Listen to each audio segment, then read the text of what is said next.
Jæja, herru, það er Benni hérna, 10.3T. Það sýnir ykkur hérna, já, ég var náttúrulega hérna breyta. En maður á aldrei nóg af mælitækjum og hérna, ég ákvaða hérna á nú eitt svona LP100A og er núna með betri RF pámælum sem til eru. En hérna, ég ákvaða hérna að mér vantar eitt svona auka hérna í smá smíði.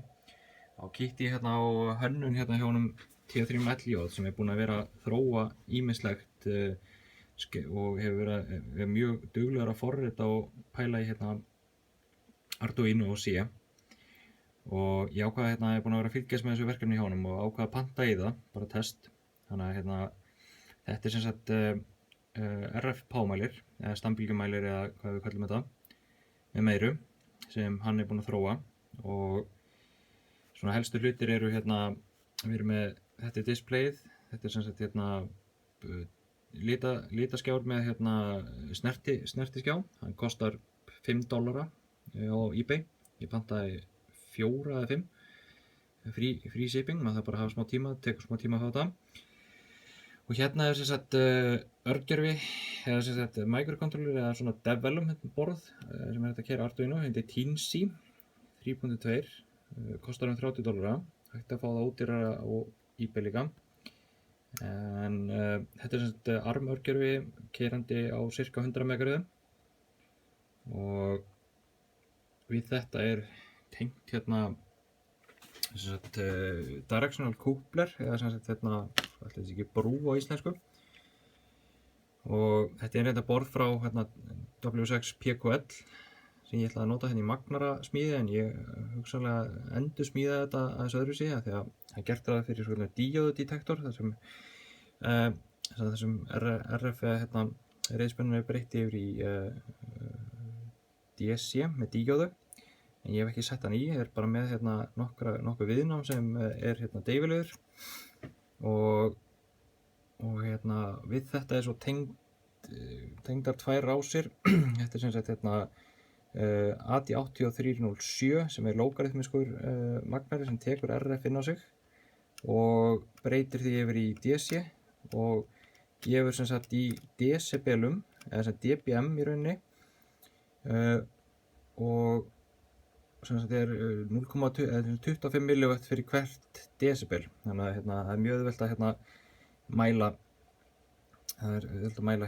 mæla RF en og færa það sem DC og þarf þá reyndar að breyta því síðan í vött en það er nú svo sem ekki flókið.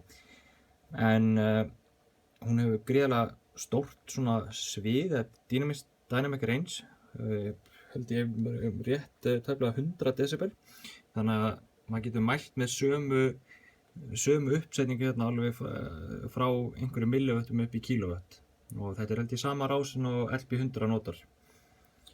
Það var bara spurning að prófa að kveikja á þessu og þetta er hérna pápakið og þetta er þessi mælir hefur ýmsar tegundir af mælingum. Hérna erum við komnir í svona módulausan mæli og ég er nú að senda frá MOS núna eða SW og það er áhugavert að sjá þetta í SB. Svo er hægt að fá bara hérna venjulegan sem sagt peak power og þá fáum við þetta svona anlæging, engin stambylgja, ég er beint í dummy-nótu þetta og svo erum við með hérna average eða sem meðalafl, þetta er svona mjög þægilegt fyrir okkur sem er mikið á talinu og þá getum við séð hérna hvað meðalaflið er og ef mann eftir lengra meðaltal hérna 1 sekúndu average eða sem sekúndu meðaltal, það er nokkuð þægilegt þetta. Og svo erum við með hérna dBm, ef við viljum 40 dBm ætti að vera 10 watt. Það er, nú ætli þetta sé ekki það sem maður myndir núna nota mest, því maður er stambylgja og forvart. Það er hægt að stilla hann töluvert mikið með að fara hérna halda henni, ég ætlaði nú að halda inni hérna. Nei, hvað er að gerast? Ég held að ég kunni ekki á það. Svona. getum við stilt hérna og við getum verið með stambylgju viðvörun, gert hluti, til dæmis slökkt á sendinum eða hérna, píft með merki og það er þetta stilla allt sem ýmislegt og hérna kalibrera. Svo er þetta mjög flott hérna. Þetta er svona, við erum allar mismundi alltaf einu skjá hérna. Þetta er bara virkilega flott og ég ætla bara, ég bara hendi þessu bara í kassa hérna fyrst og hafa þetta bara sem svona mæltæki á borðinu. Þetta virðist vera mjög nákvæmt og virkar vel. Heyrðu, bara endilega að prófa að smíða þetta. Þetta er skemmtilegt vetrarverkefni, 7-3.